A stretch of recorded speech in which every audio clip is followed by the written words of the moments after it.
26 medals. That's what India has won in the Olympics so far.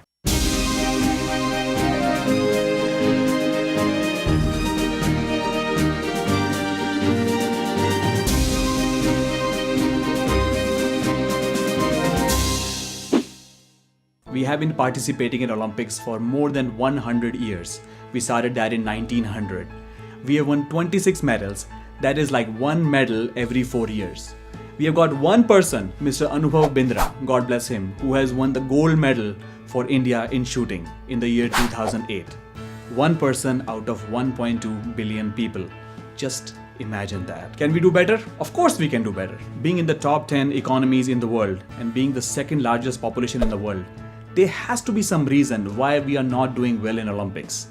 The problem is that we start asking that question just after the Olympics or like 2 weeks before the Olympics. But we don't ask this question constantly and we don't work on that.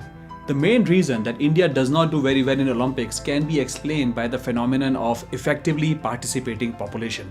Sounds very technical, but a lot of research has been done by Krishna and Haglund on this concept of effectively participating population. So let's talk a little bit about that. So the countries who have done very well in Olympics, like China, Russia, USA, and some other countries, their effectively participating population is like this much. And for India, even though the population is 1.2 billion people, the effectively participating population is very low, like this much. Now let's talk about why is that and what exactly does that mean? Well, effectively participating population is the population who is really trying to win the medal for the country at one particular time. In India, that population is very small. And why is that?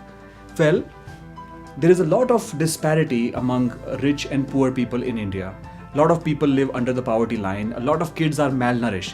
It's very difficult to motivate a malnourished kid to go for the sports. He will be worrying about his next meal or whether he'll be wrestling with other people. The answer is very obvious. Number two, their resources are very limited. The resources are limited to big cities, and only sometimes the elite or the rich kids can have an exposure to those. People who are living in villages or the talented people who are living in some offshore cities, it's extremely difficult for them to travel to those particular places. There are no roads, there is no transportation. How are they going to get access to all these measures which can really make them better athlete? Another problem which basically decreases the effectively participating population in India is the mindset of people. So what mindset am I talking about? Indians still are kind of okay that, that sports are not that great and, we should focus on the studies more than the sports. And you know what? We technically cannot blame them because in India, there is no safety net for the people who are in sports. A lot of people who think about making their career in sports kind of leave it when they reach the high school because they know that if they do not reach the national or international level, then they might not be able to feed themselves. They might not be able to find any job. It's such a competitive society. So what can be done to effectively increase the population? Number one thing what they should do is to get rid of malnutrition from the country. Very difficult, but they have to do it. It's extremely difficult for a child who is not sure how to get the next meal to focus on the sports. Number two, they have to harness the talent from different small cities and villages. It's very easy for somebody in Delhi or Mumbai to go to a club or to get some sports facility, but it's very difficult for people who are living in remote areas to enjoy those things. Another thing which government has to do is that they have to make sports a matter of national pride.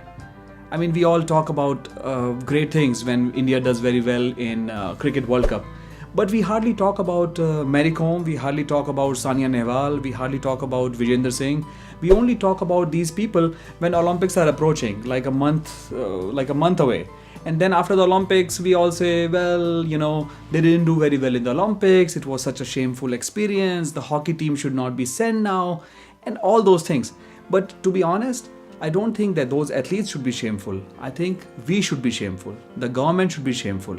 We, the people of India, should be shameful that we are not providing the resources to these people so that they can do well. We cannot just, go to Olympics and hope that we win a medal. I'm talking right now in 2013, and realistically speaking, we don't have a chance in 2016 or maybe not even in 2020. Our realistic chance is in 2024, but India should emerge as a big force at that time. Children at the age of 5 or 6 should actually be screened to see in what sports they have interest, and they should be harnessed. They should be seen if they are potential medal winners for the country. There are few associations now which have started to look into that.